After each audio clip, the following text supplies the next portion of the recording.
no submédio, instaladas já, né? Essas com algum uso agrícola. Nós temos hoje 74 mil, vamos dizer assim, cisternas instaladas, todas geocodificadas, só no submédio. Isso quer dizer que praticamente de cada 2 estabelecimentos agrícolas, um tem cisterna hoje. Bom, isso deve ter ajudado na saúde, num monte de coisa, né? Todo mundo tem. Então isso andou muito. E a gente tem esses detalhes para o conjunto da bacia. E está ali dentro da média, né? Mais ou menos 11% das cisternas estão lá, para um lugar que tem 14% da agricultura do semiárido. Bom, além dessas políticas de água, que eu não vou entrar em detalhe, porque tem as adutoras, eu estava até tentando ver o quanto tem de geocodificado das adutoras, todo esse trabalho que a Codevasf fez e faz, né? Tem toda a inovação para o sequeiro. Na agricultura de sequeiro, os sistemas de irrigação de salvação, de captação in situ, tudo que a Embrapa desenvolveu, não é? Barraginha, tudo isso para o semiárido, um esforço enorme de divulgação disso, a parte de valorização dos produtos da caatinga, das espécies da caatinga, todo aquele programa que desenvolveu novos implementos para tração animal, interessantíssimos, etc. Apicultura, enfim, para o sequeiro teve um desenvolvimento enorme de tecnologia pela Embrapa, em 1980, 85, 90, 95, nós temos lá 20, 30 anos de tecnologia para o semiárido e também para a pecuária, né? As variedades novas de palma, o capim-bufe, o rebaixamento de caatinga, o que teve de coisa para a pecuária, conhecimento das espécies, e a pecuária mudou muito, né? Porque o vaqueiro hoje é assim, né? Vocês veem lá aquelas... Eu tive agora na beira do Lago Sobradinho, aquelas manadas de jegue, né? Que foram soltos, né? E estão lá sozinhos, que ninguém usa mais, não pode matar porque proibiu. E o vaqueiro está ali, né? Na moto, aqui até comenta, São Gonçalo no Piauí, uma moto para cada 10 habitantes. Para cada 10. Então, tudo isso conheceu transformação. E essas coisas não foram levadas assim na galega, individualmente, o Paulo Cerqueira indo lá, levar os negócios, não, né? Teve programas e programas. Esse mestrado ele está calculando quanto dinheiro se colocou no submédio. Quer dizer, teve o projeto sertanejo da Sudene, projeto Nordeste do Banco Mundial, muito dinheiro, né? Polo Nordeste, programas do BID, de PDRU, convivência, o Água para Todos, que vocês estão, Água Doce, o Semear. Bom, o que teve e tem ainda de programa federal, não é, regional, para essa área é inacreditável. O dinheiro que se colocou em 35 anos, eu não tenho esse número, mas ele vai colocar. E tem lá na região a transposição de São Francisco, que o governo achou que esse nome não era simpático, falar de transposição, e arrumou um nome com mais força de marketing, para trocar o nome e a população passar a usar o outro. E o outro que o governo propôs é Projeto de Integração do Rio São Francisco com as bacias hidrográficas do Nordeste Setentrional. Não pegou, né? Ficou a transposição mesmo, né? Bom, a terceira iniciativa que teve nesses 35 anos, também devidamente geocodificada, mas não só empilhada, foi de reforma agrária, né? No submédio, são 330 assentamentos agrários, que é 16% dos assentamentos do semiárido, assentaram 14 mil famílias, quase 500 mil de hectares, só no submédio, para a reforma agrária, certo? Nós temos os dados desses assentamentos, aqui nós vemos a repartição espacial deles, e ao longo do tempo, como é que eles foram constituídos, quer dizer que a grande maioria tem mais de 10 anos. Vocês não concordam que tem mais de 10 anos? Tem sim, tem mais. Não, tem mais. Ah, é outro assunto? Ah, bom. Bom, então, o resultado. Há uma tipologia, que eu não vou entrar em detalhe, mas que a gente tem conversado com a Codevasf, de 3 situações, né, que são os assentamentos que estão em perímetro irrigado ou colado a ele, com uma bomba bacana e tal, né? Depois tem os que estão com pé no São Francisco, mas não estão em área irrigada. E depois tem os que estão em sequeiro. Nós fizemos agora esse levantamento, 30 quilômetros em volta do rio, não é toda a bacia, não é todo... Mas assim, mais ou menos 10 a 15% deles estão com água, entendeu? Depois tem a turma do sequeiro, né? E eles foram criando aos poucos, assim, criando territórios de reforma agrária. Cria um, depois emenda com outro, cria mais um, desapropria mais outro, e vai desapropriando, criando os territórios de reforma agrária. E a gente vê como é que vai evoluindo isso, né, ao longo do tempo, né? E além disso, houve uma coisa de dar terra para quilombola, para índio, para minorias, e foram constituídas essas áreas todas, faz parte do quadro agrário, e hoje 10% da região está legalmente atribuído pelo governo federal para essas coisas todas. Então nós fizemos tudo isso, né? Então hoje aqui eu me permito de fazer essa apresentação, porque estou com os colegas, né? E com a minha idade, né, Saturnino, nós podemos... Eu achei bacana aqui, porque na Embrapa, assim, só tem cara velho e novinho. Ele é dos novinhos. Aqui vocês têm toda a pirâmide. A Embrapa ficou um tempão sem contratar. Então a gente sofreu muito com isso. Isso vai pagar um preço altíssimo a Embrapa por isso. E vocês não, vocês têm uma escadinha razoável na Codevasf. Mas eu estou falando para a turma nova que está chegando ali, que é... Não temos direito de perguntar? 35 anos depois de irrigar, nós vamos continuar irrigando? Vamos. Vamos continuar fazendo tecnologia? Vamos.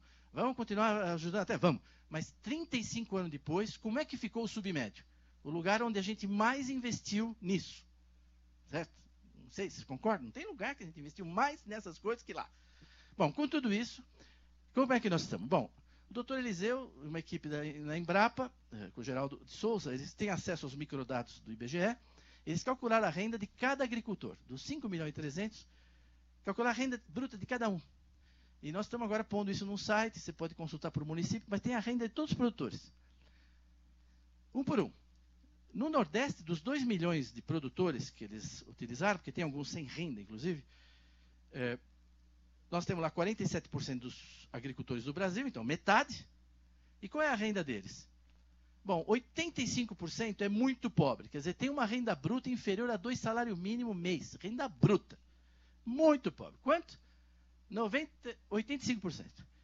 E pobre, o pessoal que tem até 10 salários mínimos de renda bruta. 11%. Quer dizer, 96% dos agricultores do Nordeste estão na pobreza.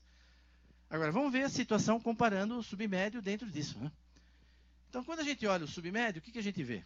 Na zona de pobreza, no Brasil, tem 89% dos agricultores. São pobres ou muito pobres.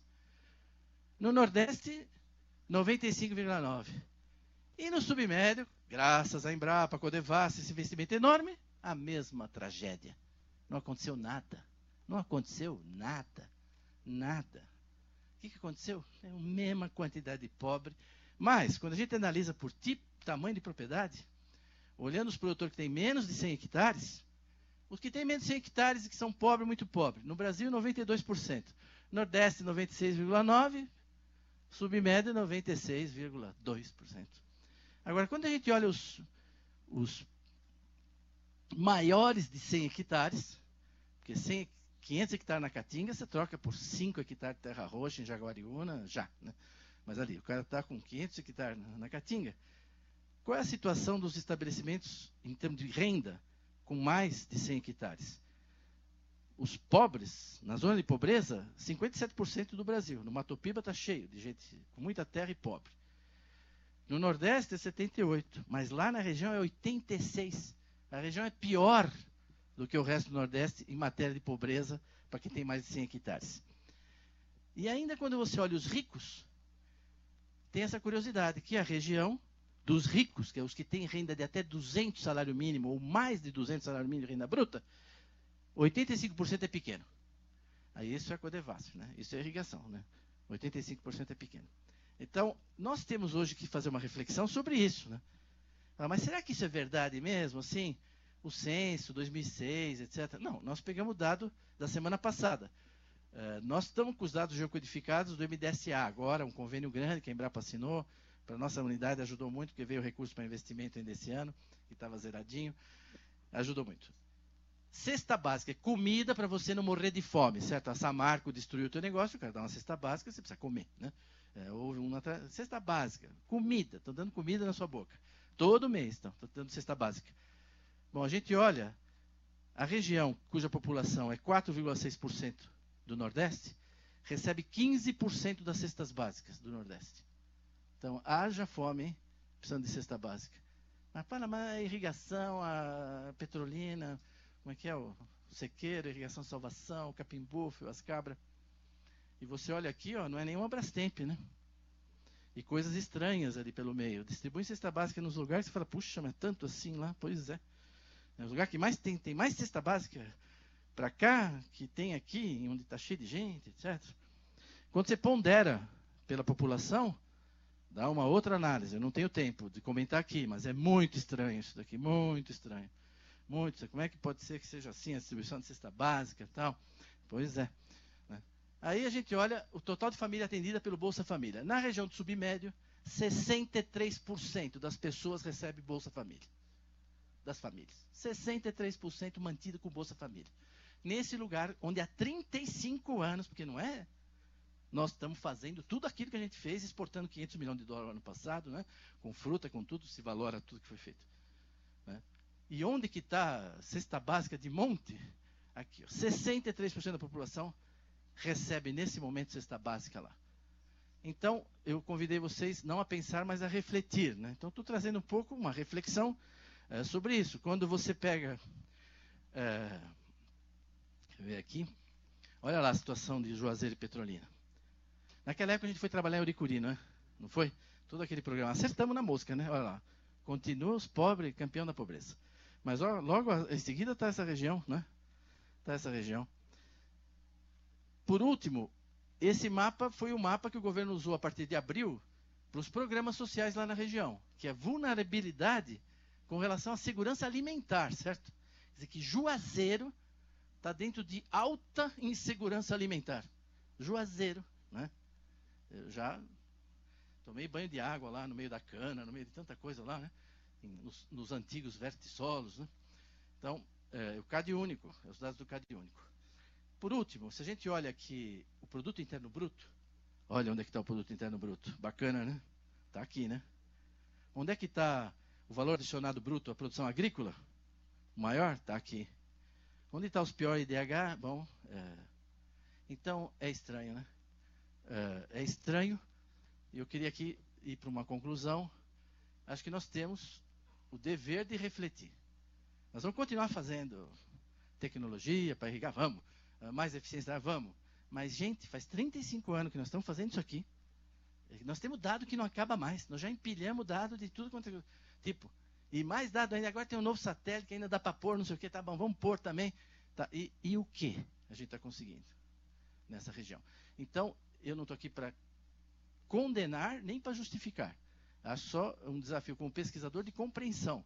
Compreensão que preocupa os colegas da Codevasf, preocupa os da Embrapa, preocupa quem reflete. Quem só pensa, não, né? Então, nós temos que refletir, né? Não pode partir assim e achar que a empilhadeira vai resolver. Não, o que é essa tecnologia, que isso aqui, não. Temos que refletir. Eu acho que a primeira coisa é que não pode desistir de irrigação. Pode? Não pode. Eu não vejo como a gente desistir disso daí. Nós não podemos desistir das tecnologias para a agricultura sequeira e da inovação para o sequeiro. Não pode. Certo? E nem podemos desistir de fazer alguma gestão das terras. Né? Agora, vocês que estão da metade para lá, sobretudo, vocês têm que nos ajudar avaliando essas nossas experiências, compreendendo esses resultados.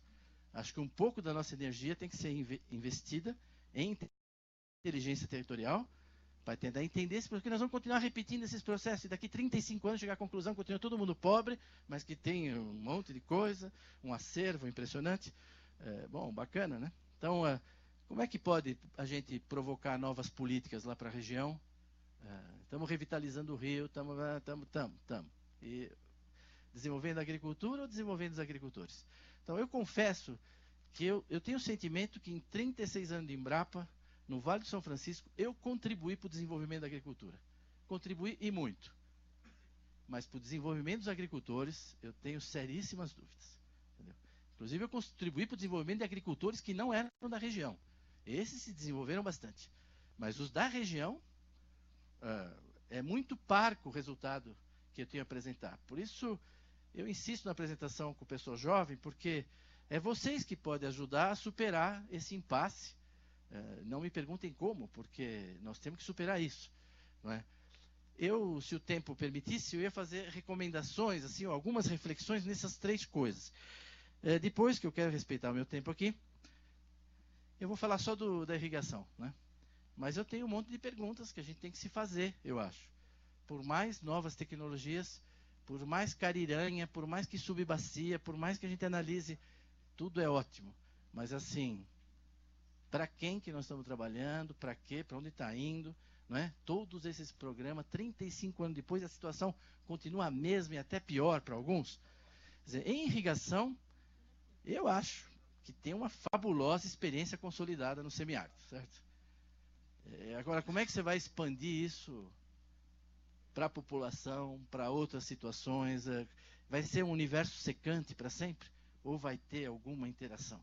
Quer dizer, me incomoda que meus colegas de São Paulo, meus colegas do Paraná, estejam indo para Petrolina para ficar rico, e o pessoal de Petrolina venha para São Paulo para melhorar de vida.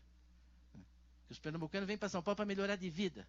E nós estamos indo para lá para ficar rico. Tem alguma coisa errada no país. Não é possível que alguém se acomode disso daí. Né? Agora, 35 anos nós estamos com esse negócio, né? O governo não tem a menor capacidade de investir em irrigação, aliás, não só em irrigação, né?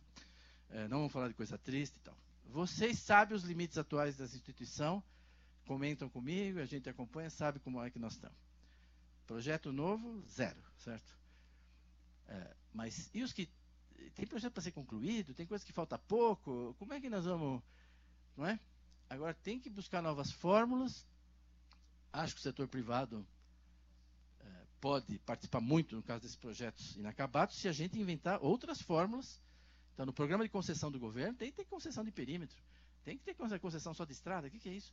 Quer dizer, não, traz capital para pôr lá. Não é? Fala lá para o israelense, ó, você vai ficar com os 1000 lotes, né? Você acaba o projeto, estou falando ficção aqui, científica. Você fica com 500, não é isso? 500, e os outros 500, 100 a gente vai botar pesquisador da Embrapa e da Codevasf, porque eles têm tecnologias, vão mostrar como é que faz. E os outros 400 vamos para a população, vamos envolver. Enfim, tem que imaginar fórmulas aí. Eu sei que tem gente pensando nisso aí, né? Agora, nós temos que lidar com novas realidades também, né? Porque se a nossa análise está ali só no mapa, nós estamos com problemas sérios de invasão. Vocês sabem o que aconteceu com perímetros invadidos, que foram inviabilizados, investimento inteiro jogado no lixo, certo? Né? O cara hoje está fazendo geleia lá, bacana, né? Geleia de umbu. Falei, opa, estamos salvos, né, com a geleia de umbu. Então, e a criminalidade, né, que está usando como base operacional algumas áreas, como vocês sabem. Conflito na gestão da água gigantesco. Então, desde 2 dias para cá, do dia 1º de novembro, nós temos um recorde histórico, não é isso? A ANA botou o São Francisco de joelho em 700 metros cúbicos por segundo, não é isso? Nunca vimos isso, nunca vimos, faz 2 dias. Uma turbina só rodando de 2 dias para cá em Furnas, uma turbina só em Sobradinho, uma turbina lá para cá, acabou, né? 700 para quem devia estar rodando com 2.000, né? Então, e você acha que ele consultou se a área de captação de água do Nilo Coelho consegue pegar água quando ele baixar lá para o... Não, o pessoal teve que investir, se virar e ir atrás dessa água cada vez mais longe no lago. Então, esse diálogo com o setor elétrico é uma coisa fundamental. Eu escrevi um artigo no Estadão há pouco tempo sobre São Francisco, sobre isso, né? E depois toda essa questão do setor elétrico mesmo, não vamos falar mal, a gente já está tudo acostumado a falar mal deles junto, né? Então não vou repetir aqui. Não tem ninguém da Chesf aí? Tem alguém? Não, né? Pronto. Tem? Alguém da Chesf? Tem não, né? Não, mas tá bom, pronto então. Né? O custo da energia, né, que nas hortaliças está nosso colega, um monte de gente está parando no Brasil de irrigar simplesmente porque o custo da energia o cara não paga, a cenourinha não paga, mas não paga mesmo. Né? Então, acho que assim, o meu convite é esse, a reflexão. Nós estamos trabalhando, tem um mestrado começando, temos algum trabalho então junto com a Codevasf. Estou à disposição dos jovens que queiram aprofundar nesses temas, de disponibilizar esses dados, disponibilizar essas informações. Espero continuar contando com o apoio da Codevasf para ir a campo, ir atrás de dados, trabalhar junto, que a gente possa continuar assim.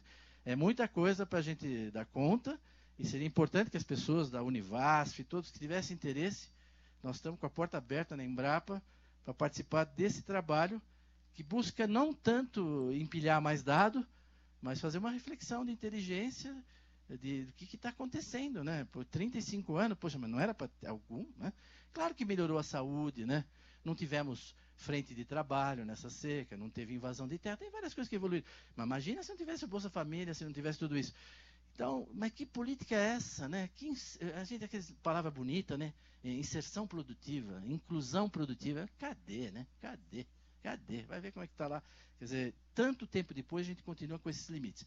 Então, a questão não é arrumar novas empilhadeiras, porque empilhadeira de dado, o pessoal te oferece todo dia sistemas novos, GeoXXX, tudo bem, bacana, mas assim, não é comprando mais empilhadeira, investindo em novas empilhadeiras que nós vamos resolver.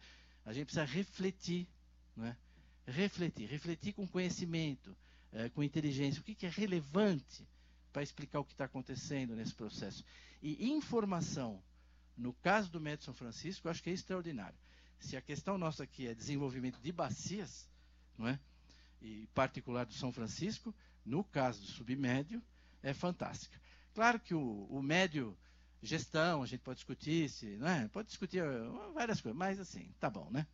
Vamos lá para Bom Jesus da Lapa, rezar e tal, uma maravilha.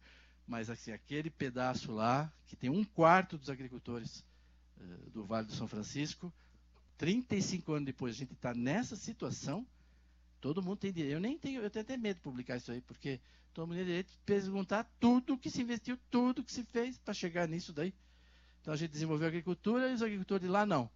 Acho que essa construção do conhecimento, né, achar, encaixar as pecinhas, eu renovo o meu convite ao pessoal mais jovem, mas os mais idosos também. Mas, assim, quando o Paulo Cerqueira começou a me provocar para isso, eu botei todo mundo para trabalhar, para trazer alguma coisa aqui. E no fim, a gente acabou evoluindo para isso. Eu tenho 36 anos de Embrapa, comecei em Petrolina, ajudei a criar o centro, construímos, tanta coisa, tanto investimento, Polo Nordeste, Polo Noroeste, Projeto Sertanejo, Semear, todos esses programas, Cisterna, Água para Todos. E agora você faz uma avaliação e você olha a situação da região, ela está até pior que outras, e tendo recebido mais apoio do governo federal, porque o nome Coelho conta, o nome BZC tem um monte de coisa que ajudou, muita coisa ir para lá, né? E mesmo assim, eles estão desse jeito. Então, a gente só conseguiu desenvolver a agricultura, viu? Os agricultores, vocês aí que têm que nos ajudar. É o que eu tinha para colocá-los, da parte... Aqui tem o meu e-mail, eu respondo e-mail curtinho, né? Não me manda aquele e-mail, eu estou fazendo estudo, me mande todos os dados que você tem sobre irrigação, aí é duro. Mas assim, responde e-mail, e o nosso centro de monitoramento por satélite, a Embrapa toda, né? Quer continuar firme nessa parceria, né?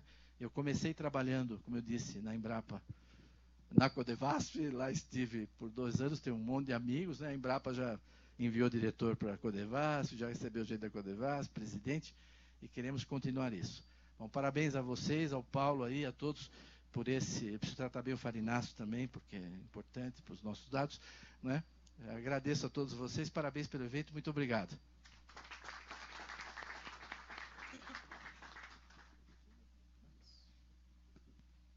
Nós agradecemos muito ao doutor Evaristo aí pela provocação, que isso é muito importante, né? E pela didática de apresentação. E a metodologia está sendo de trabalharmos o debate ao final. Então, nós passaríamos para você.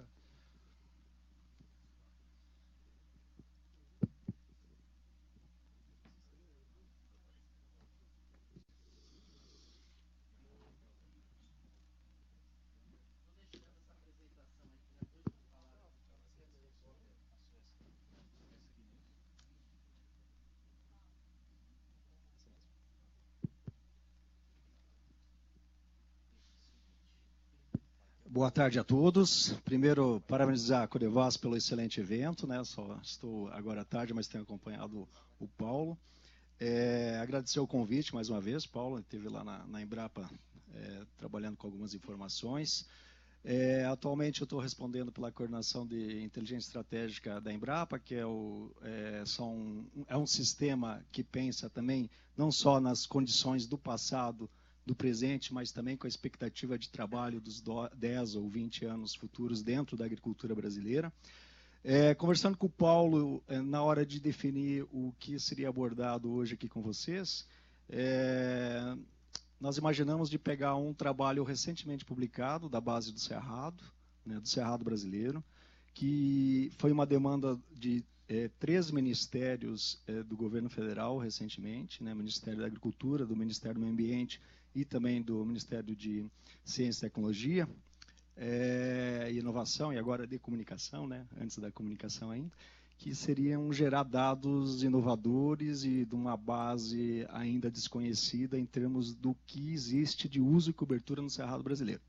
Então, antes de entrar nesse tema que nós definimos aí com recorte para a bacia, falar que, como o Teovino colocou, né, caso da irrigação, né, eu sou filho de irrigante, lógico, no outro extremo do Brasil, né, Rio Grande do Sul, mas com irrigação de arroz, né, então até os meus 17 anos participava desse processo de irrigação. E depois, quando entrei na Embrapa, tive a grata felicidade de ficar 4 anos numa unidade da Embrapa no Nordeste, em Aracaju, que trabalhavam nos perímetros irrigados, principalmente em Alagoas e também em Sergipe, né? Então, perímetro de Neópolis, aqueles perímetros. Então, teve uma condição aí de ter um pouquinho de experiência nesse tempo de Embrapa em relação a essa vastidão que é o mundo da irrigação. Desde da irrigação do arroz no Rio Grande do Sul até os perímetros irrigados do Nordeste, nessa condição. E o que existe de igual é a necessidade de se conhecer qual é o uso e cobertura dessas áreas, porque é o fator mais importante dentro da condição de água nas bacias, né? Relevo, logicamente, é importante, né? Mas dentro da condição do uso e cobertura é justamente aquilo que limita ou amplifica a infiltração da água, a questão da erosão, seja ela laminar, seja ela qual for a erosão. Então, é esse trabalho, essa demanda que nós fizemos para todo o Cerrado brasileiro. Pode passar.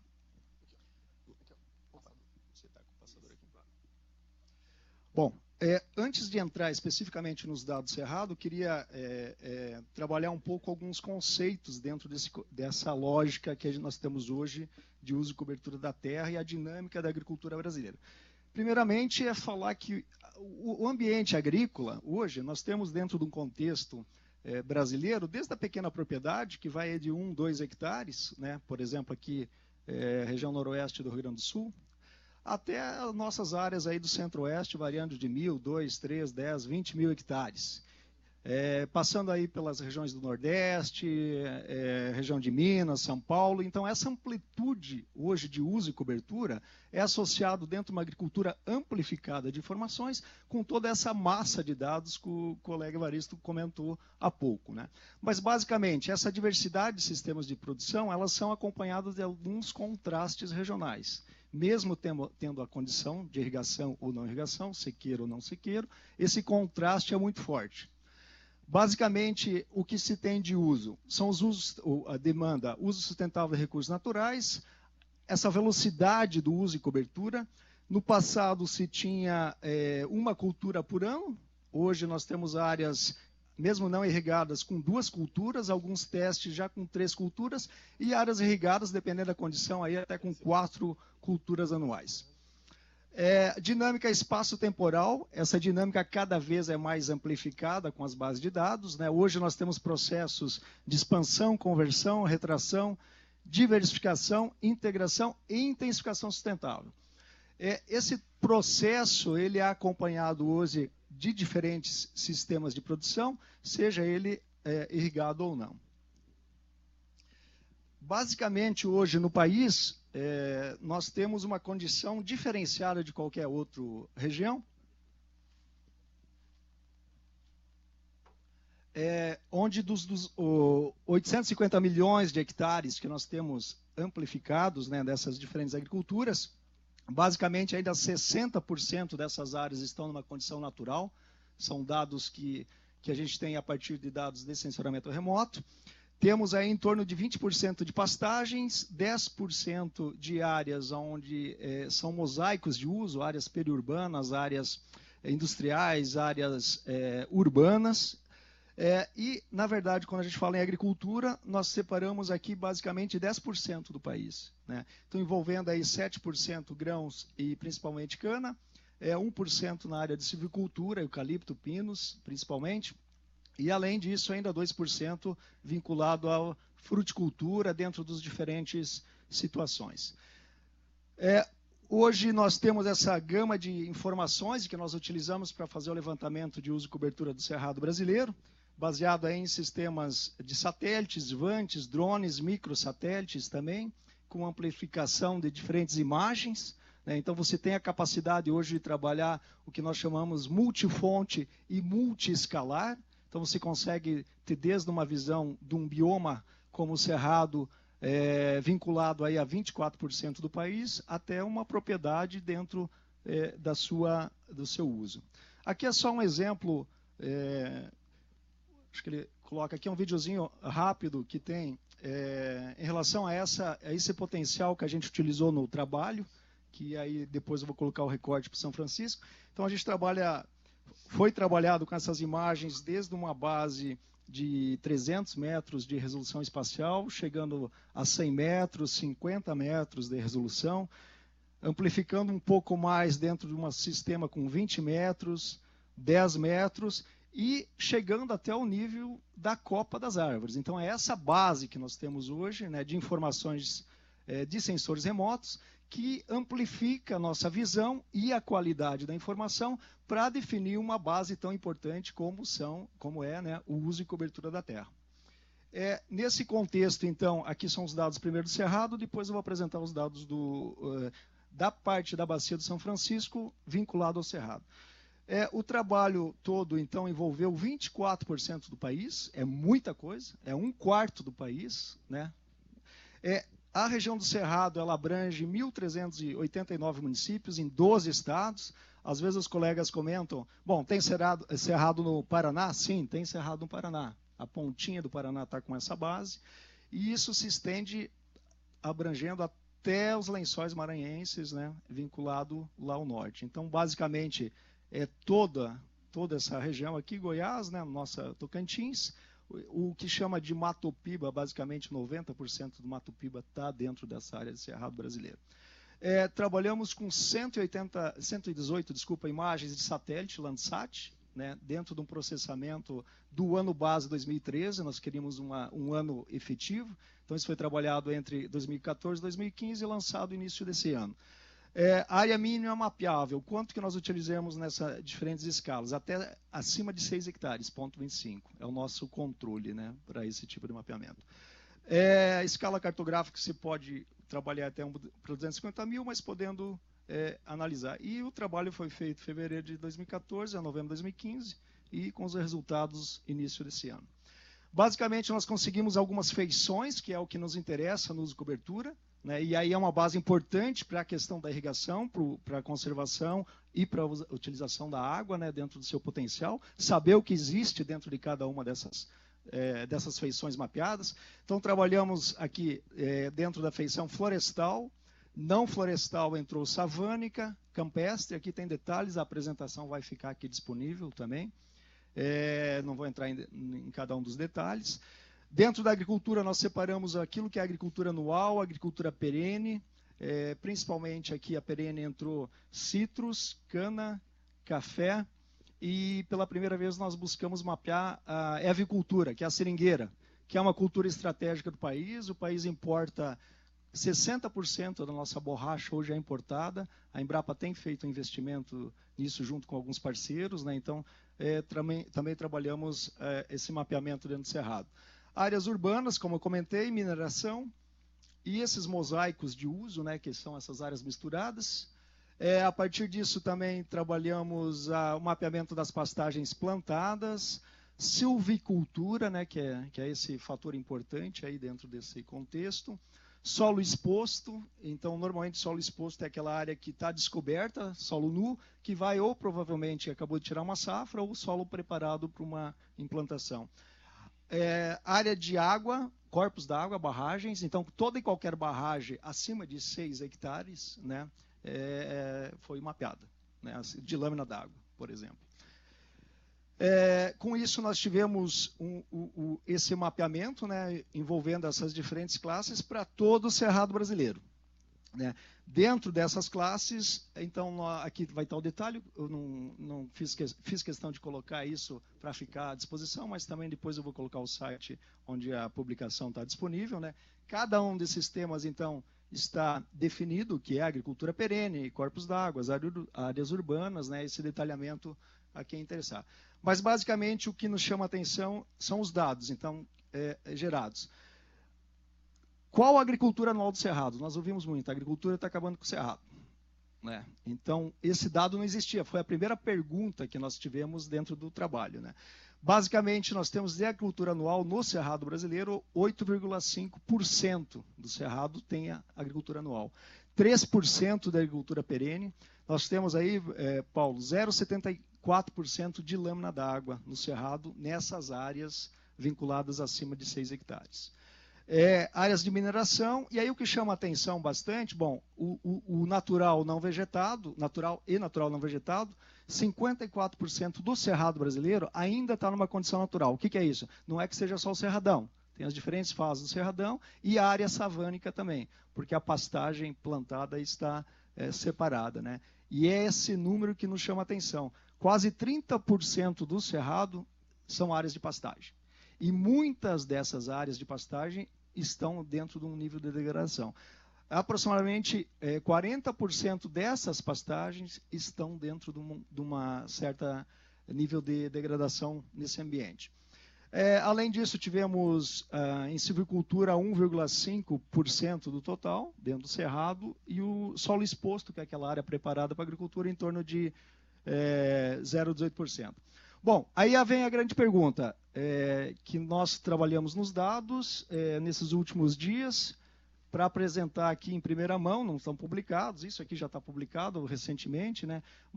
Mas foi a pergunta, bom, e no Vale do São Francisco, qual o uso e cobertura da terra? O que existe de área agrícola? O que existe de silvicultura? Né? Então essa foi a lupa que nós colocamos a partir desse estudo.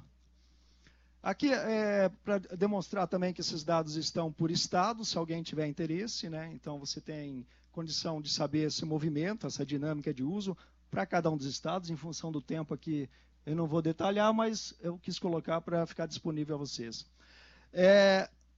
Poderia ter uma pergunta, qual a precisão do mapeamento, né? Então, nós chegamos à precisão global de 85%, fizemos 3.207 pontos amostrais, onde esses pontos foram visitados, né, para ver se fechava ou não com o mapeamento. Essa exatidão global de 85%, ela, em algumas regiões, ela é superior, né, porque normalmente em áreas mais planas e, por exemplo, Centro-Oeste, Goiás, Mato Grosso do Sul, a precisão até é superior a isso, mas a média global ficou em 85%. Então, disponível por estado, aqui tem o site, podem acessar os mapas, as tabelas, todos esses dados estão disponíveis. E, inclusive, está à disposição os shapes. Então, aqui, se algum colega quiser o shape, eu vou deixar o e-mail no final, a gente disponibiliza o arquivo vinculado ao shape para poder fazer qualquer cruzamento. Bom, aí vem a grande pergunta. Basicamente, o que dessa área de uso e cobertura do cerrado está vinculado à bacia do São Francisco?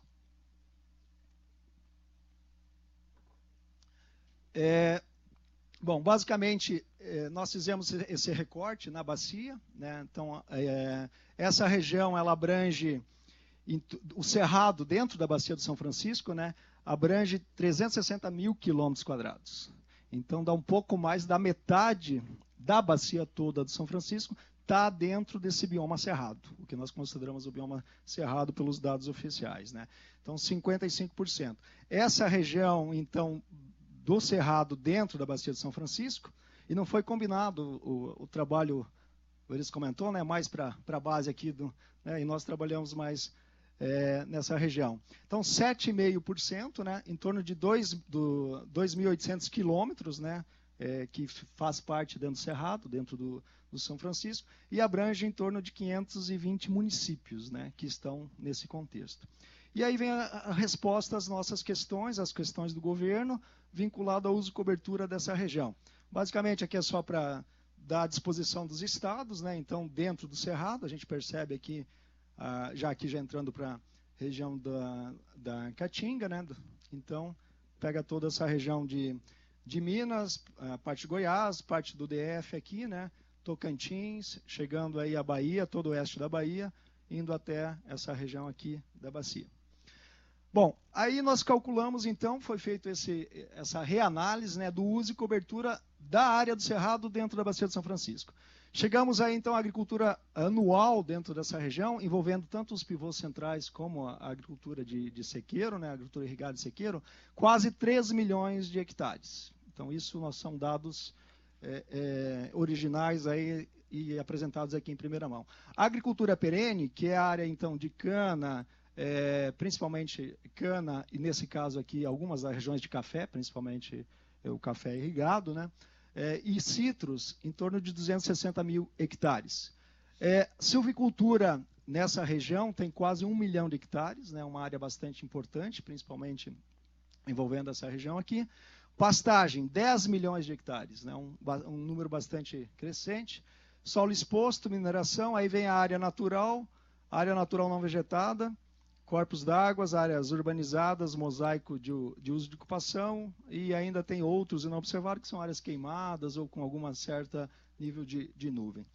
Basicamente, então, nós temos dentro do Cerrado, na Bacia do São Francisco, 63% da área ainda numa condição natural, dentro daquela cerradão, né, as diferentes fisionomias do Cerrado, 30% de pastagem e em torno de 8%, quase 9%, né, 8,8% de agricultura anual. Né? Então, são as informações que nós temos dentro dessa parte da bacia. Já indo para as conclusões, então, dentro da Embrapa, a gente tem esse sistema Agropensa que trabalha com informações de diferentes níveis, né, desde o nível geoespacial até o nível de propriedade, na escala 1:1, em diferentes temas. Aqui tem o site, tem os estudos, estão disponíveis lá, está cortado um pouquinho, é embrapabr/agropensa.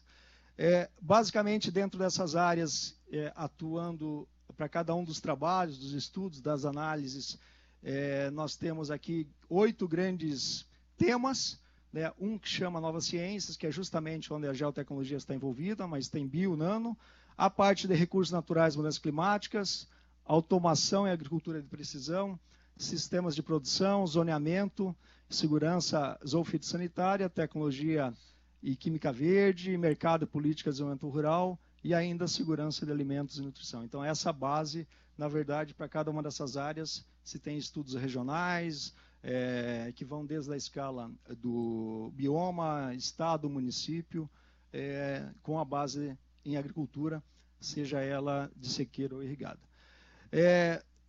De que forma acontece isso? Nós trabalhamos com uma estrutura em 3 pilares, uma estrutura chamada observatórios, que eles são parceiros nossos, as câmaras setoriais de cada um dos temas, os projetos da Embrapa no exterior, estudos e cenários de parceiros, como Codevasf e demais instituições, a questão de mercado, unidades da Embrapa, unidades centralizadas, um segundo módulo que trabalha especificamente nesses análises, né, para cada uma das áreas, fazendo projeções, análises e derivando para o que nós chamamos de estratégias, aquilo que a empresa ou a agropecuária deve investir em termos de novas parcerias, novas pesquisas, para poder manter essa estrutura que a Embrapa possui hoje em termos de pesquisa.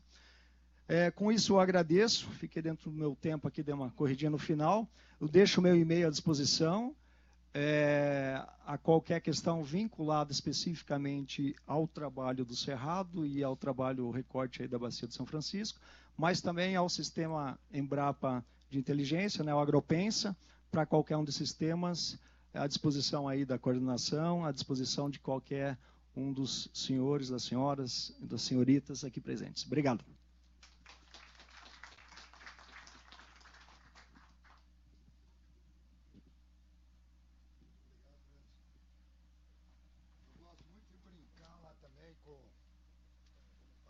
Porque eu falo muito com o Elísio que é esse desafio de olhar o futuro, né? E eu acho que nós temos muita coisa aí para pensar e refletir da água como vetor para muita mudança, né? Eu acho que isso falta muito e essas provocações nos ajudam muito.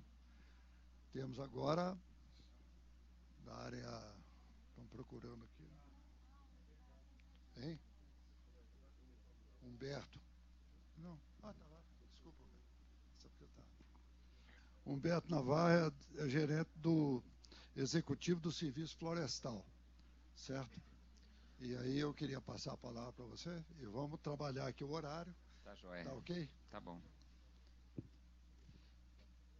Obrigado. Inicialmente agradecer aqui o convite, né? Eu venho aqui representando o Deus Dará, o Raimundo Deus Dará, que é o diretor geral lá do Serviço Florestal Brasileiro, que não pôde vir, né? Agradeço o convite, estou aprendendo muito, né, com o evento, né? Eu queria aqui, em poucas palavras, falar um pouquinho sobre o Serviço Florestal Brasileiro, né? O Serviço Florestal Brasileiro é um dos órgãos que compõe os órgãos vinculados, né, ao Ministério do Meio Ambiente, né? O Serviço Florestal é um órgão recente, é de 2006. Ele tem até um modelo de gestão diferenciado, né, em relação às outras vinculadas, né, que são autarquias, né? É inovador também porque nós trabalhamos com a questão do uso, né? O uso da floresta, né?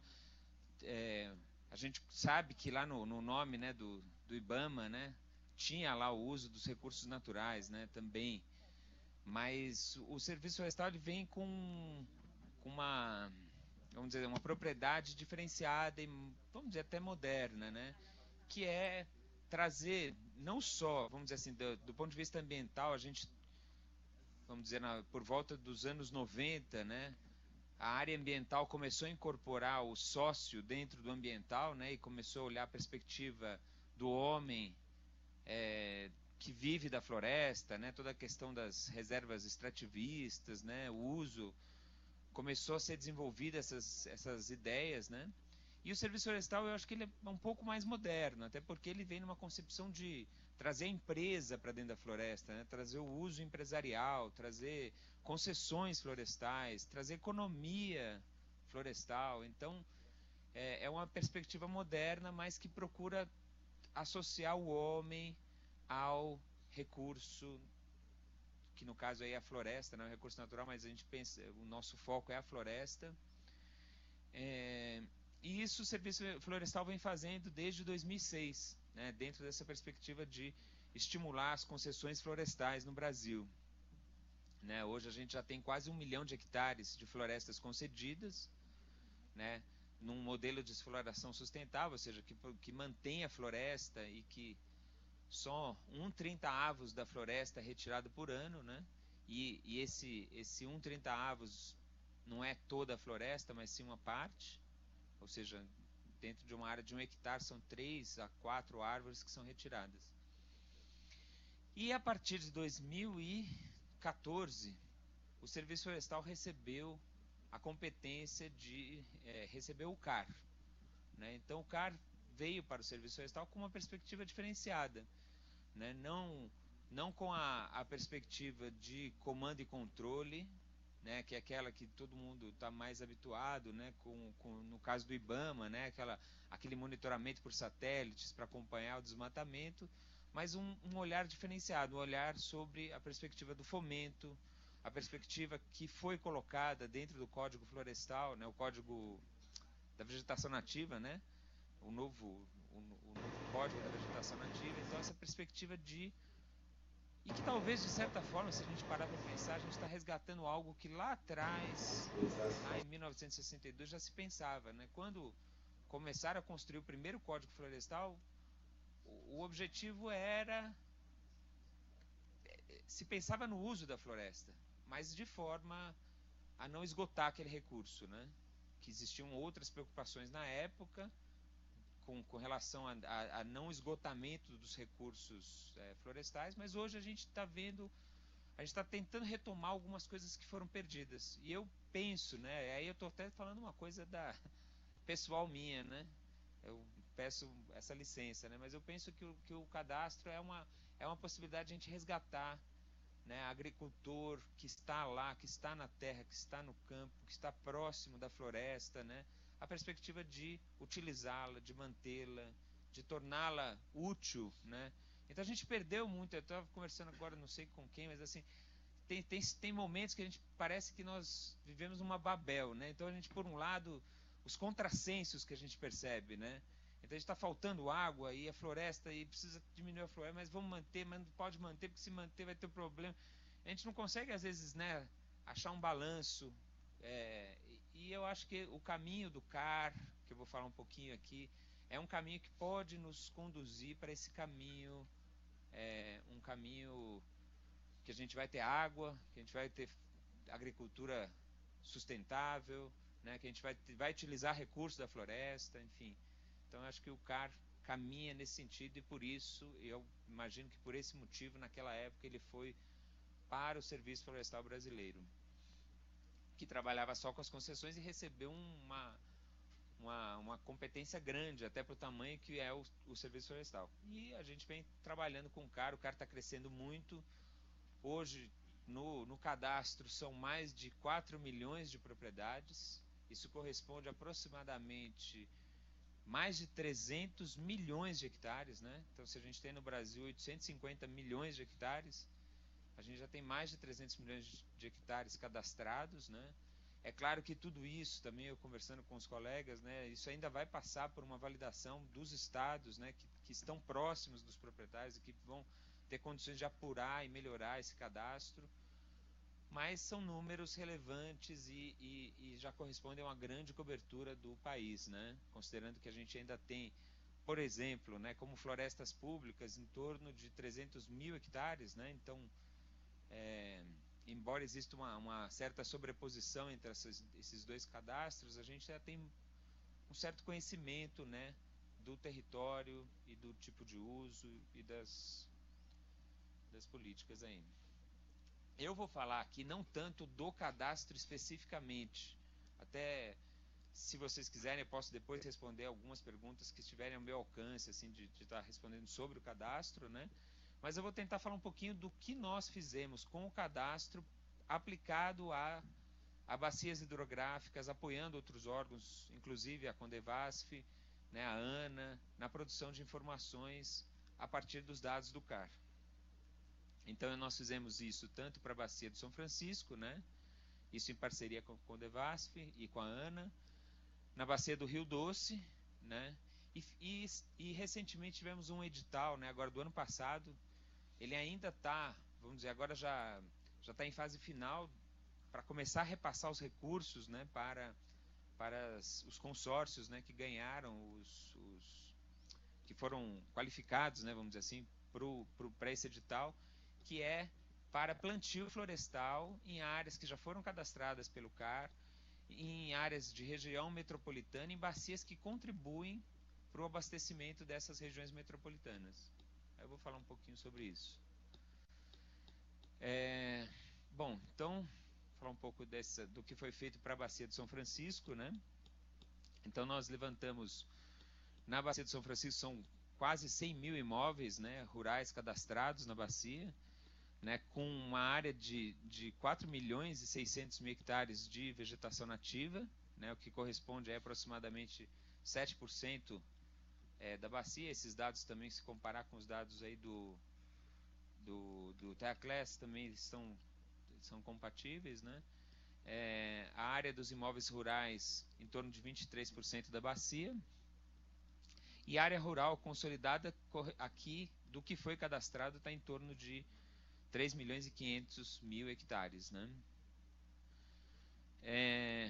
Então a gente tem também 600 mil hectares de áreas de APP, né? Ou seja, áreas que foram cadastradas como APP, e aí no cadastramento e nesses dados que nós estamos apresentando não está separado aqui o que é APP que está com vegetação e aquilo que está sem vegetação, mas aquilo que ele cadastrou como sendo APP, né?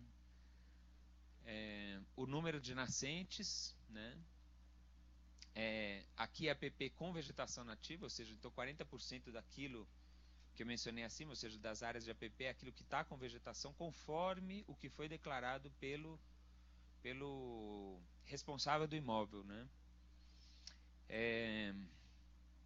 APP do tipo escadinha, né? Ou seja, aqui correspondendo a 2% da área das APPs, ou seja, aquelas em pequenas propriedades, né?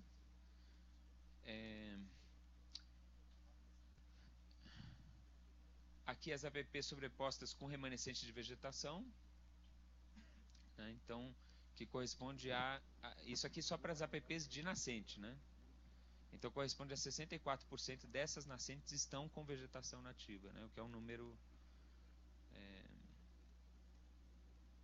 bom, né? Bom, aqui alguns dados dos imóveis rurais, né? Aqui só uma visualização como é que está a distribuição por tamanho de módulos, né? Então aqui o que tem em verde são as pequenas propriedades, né? De 0 a 4 módulos. A gente tem uma concentração aqui daquelas que são grandes, né? com mais de 15 módulos, né, em vermelho. Em azul estão aquelas entre 4 e 15 módulos, que seriam consideradas aí como médias, né? Então aqui é uma distribuição geral. Aqui as APPs que foram declaradas, né? Então a gente percebe que tem mais APP aqui na parte sul aqui da bacia, né? No alto da bacia do São Francisco. Aqui a quantidade de nascentes também declaradas.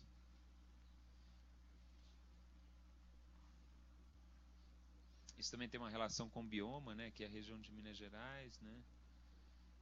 Aqui áreas prioritárias para conservação, né? Segundo o mapa do MMA.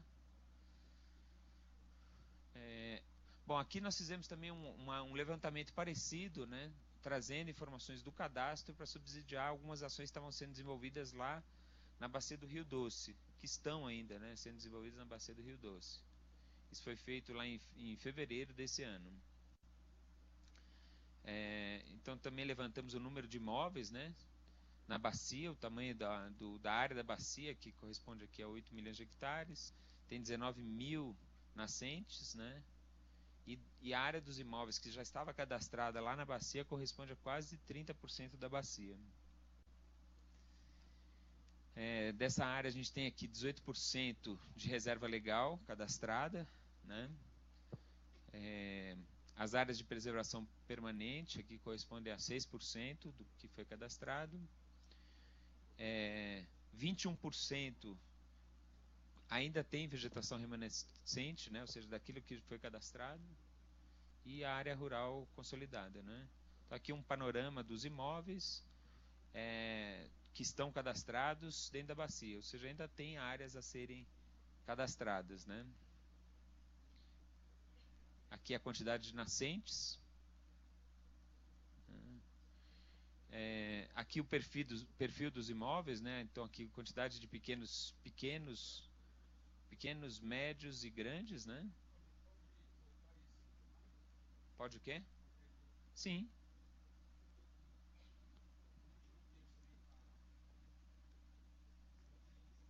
Qual?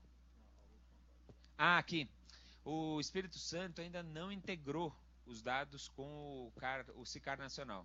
Eles têm um sistema, eles têm propriedades cadastradas, é um sistema, vamos dizer, tem algumas características diferentes, é um sistema, tem uma empresa que faz a gestão desses dados e do banco de dados lá do Estado, e ainda não ocorreu a migração dos dados para o SICAR Nacional.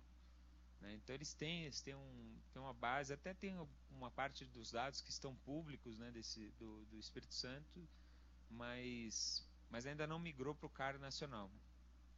Tem uma dificuldade técnica, enfim, eles, com relação a essa empresa que faz os serviços lá para o Estado, né?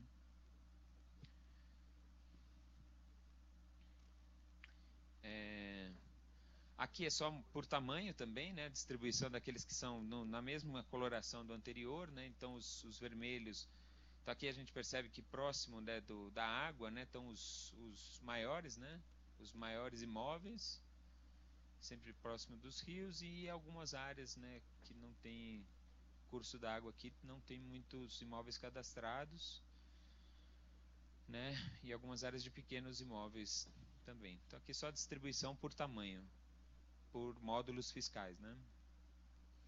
Aqui para finalizar, né, falar um pouquinho só sobre o edital que nós fizemos para recuperação de vegetação nativa, né, nas áreas de bacias em torno, né, das áreas metropolitanas, né, ou seja, bacias que abastecem, que tem pontos de captação para abastecimento das regiões metropolitanas. Então, isso, às vezes está dentro, às vezes está fora da região metropolitana, mas que tem algum ponto de captação que abastece aquela população, né?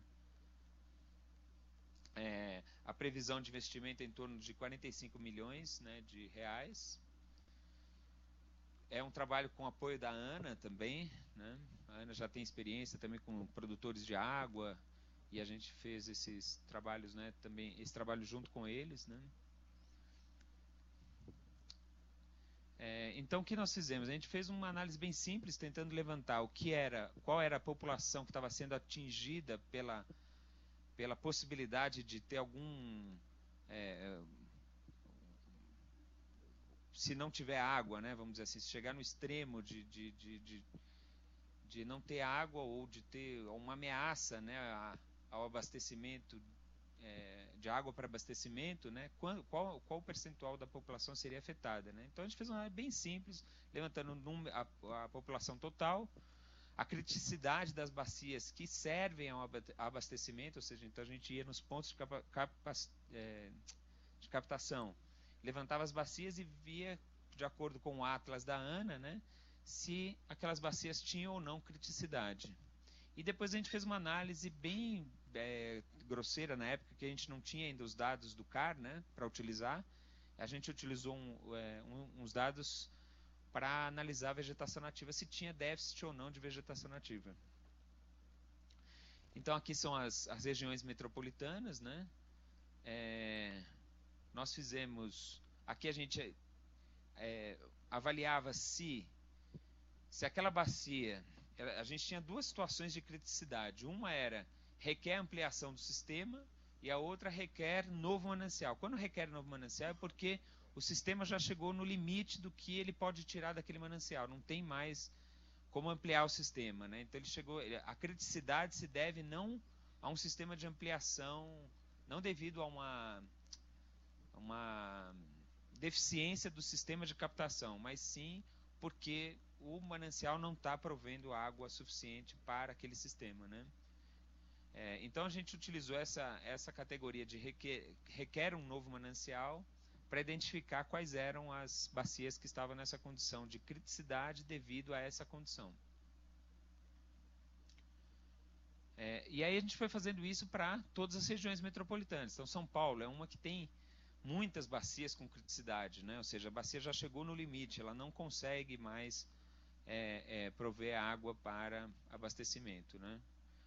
Aqui a região metropolitana do Rio de Janeiro, que não tem tanta criticidade, né? Aqui Belo Horizonte, algumas bacias, só duas, né? Aqui só duas bacias também em Porto Alegre, e assim a gente foi fazendo para todos. Aqui na região do DF, né? E as bacias que servem para o abastecimento da rede, né? Do DF e em torno. Salvador, que não tem nenhuma bacia com criticidade, ou não tinha, pelo menos nessa última avaliação da ANA, né? E a gente foi fazendo isso para todas, para Fortaleza, né? E comparando aqui a população também à questão da criticidade, né? Então, a gente fez isso para todas as regiões metropolitanas. Campinas é uma que é problemática, né? Além de ter uma população de 3 milhões de habitantes, tem também muitas bacias com criticidade, né? Que requer novo manancial. Aqui Goiânia também apresenta, né, algumas bacias com criticidade.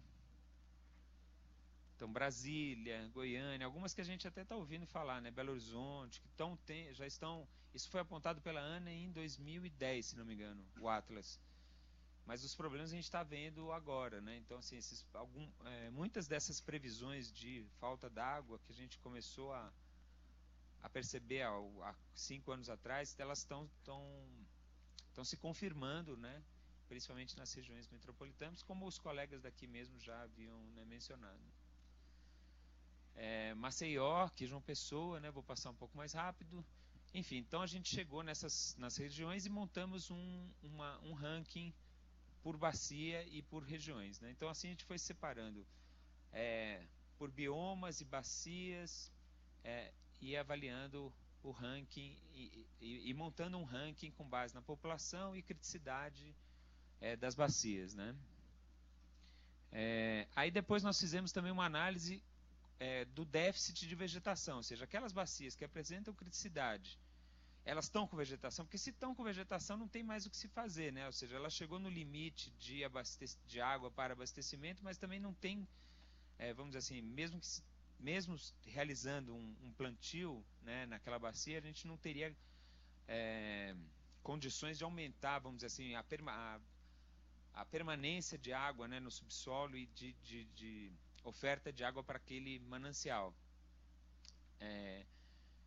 Então a gente foi separando as bacias por déficit de vegetação nativa nessas regiões que apresentavam criticidade também. Então a gente foi olhando um a um. Aqui, por exemplo, no caso da rede, a gente já não tem tanto problema, embora tenha criticidade, a gente não tem problema de vegetação nativa, né? E em outros casos, como eu mostrei em São Paulo, que tem já aqui já é Campinas. Campinas é um que tem problema de criticidade, tem problema no manancial e tem déficit de vegetação nativa, né, nas bacias. Aqui Goiânia. E assim a gente fez essa análise para todas as regiões metropolitanas do Brasil, né? Foi uma análise bem simples. E aí chegamos então naqueles projetos que aí os consórcios, né, que se formaram aplicaram para as regiões. E esse aqui já é o resultado daqueles que foram selecionados, das regiões que foram selecionadas para fazer projetos, os melhores projetos, né, para atender ao edital. Bom, aqui é só para mostrar que a gente, né, aqui é um caso, né, esses aqui são os pontos de captação, né, e a gente vai estar analisando aqui as áreas que serão recuperadas, né, áreas que serão onde será realizado esse plantio florestal para a recuperação das bacias, né. Aqui é só para mostrar um caso aqui também do DF, né, também com os dados do CAR, né, porque eles vão utilizar nos projetos os dados do CAR. As áreas de APP nessas bacias, né, nas bacias que apresentam criticidade. E aqui os pontos do inventário florestal nacional, que a gente também está utilizando, né. O Serviço Florestal Brasileiro tem uma diretoria de pesquisa e informações que produz informações sobre o inventário florestal nacional. Então, são mais de 22 mil pontos no Brasil todo, de 20 em 20 quilômetros, coletando informações sobre as espécies, ocorrência, tipo de espécie em cada região, né? E aí essa lista de espécies ajuda, oferta uma quantidade de espécies possíveis de serem utilizadas nesses projetos, né, de plantio florestal, de recuperação por plantio florestal, né, de recuperação das bacias, recuperação das APPs, né? E aqui as unidades de conservação. Eu acabei. Era isso que eu tinha para apresentar. Esse era o último slide mesmo. E agradeço, né, a oportunidade de estar aqui com vocês e discutir um pouco aí do CAR.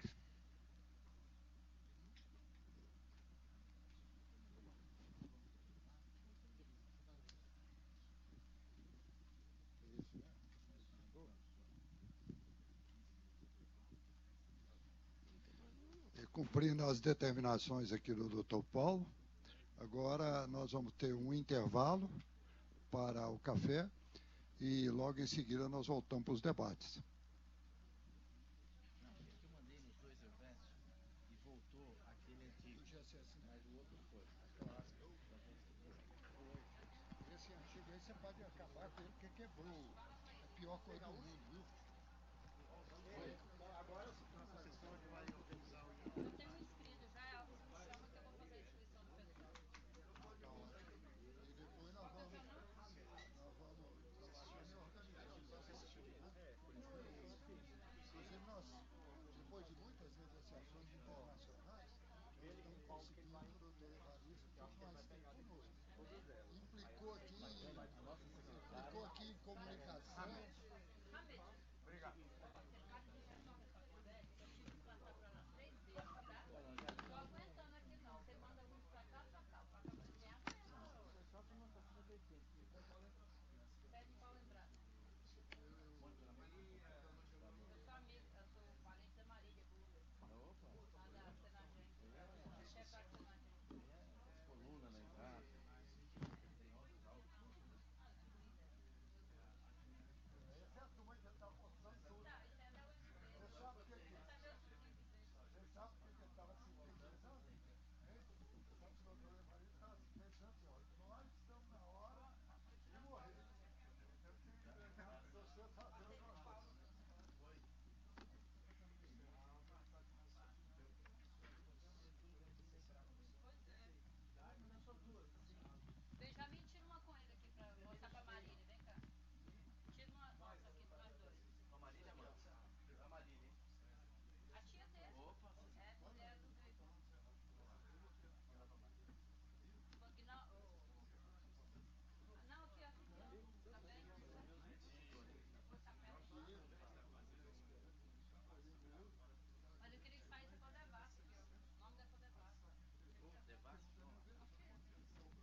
Fica ali, deixa eu tirar uma dele. Porque aluno ele quer tirar foto. Não, tira uma foto ali, por favor, com esse. Tira dali, deixa eu só te explicar. Fez quadradinho. Quer botar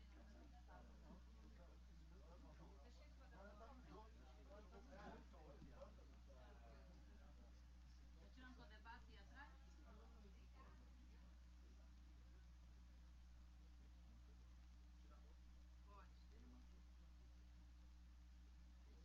Deixa o nosso educador, vem aqui também. Pode vir, vem aqui, pode vir. Porque ele é da educação e eu também. Com ele aqui embaixo, que a turma que está indo embora, vocês é a turma que vai resolver os agricultores, né? Nós resolvemos a agricultura. Não, eu estou no intermediário. Deixa eu aqui no meio, porque. Não, estou livre. Está pondo na frente. Não, tá bom. Sabe o que tá fazendo?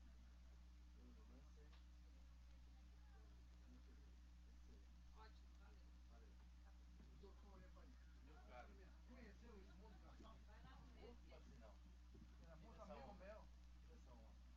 Era meu Pode deixar tudo Pelotas, meu amigo. Aí eles devemos muita coisa. Morreu cedo. Morreu cedo. E morreu antes de 90.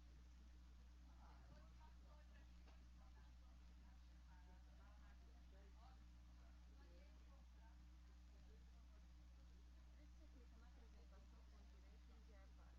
Não, assim, aqui não quer abrir só as pastas, né? Se eu jogar aqui, ele vai ficar sempre na raiz. Ele vai conseguir. Posso jogar, posso tentar. Não consigo. Não, Esse você por só tudo abre a parou. apresentação que ele filtra a foto do Ah, tá, entendi. Pode ser então. porque ela é. Você não quiser para ela. Não, não é essa, é o Gladys. A Gladson? Não sei qual que é a Gladson. Qual? É o. A segunda apresentação. A segunda apresentação?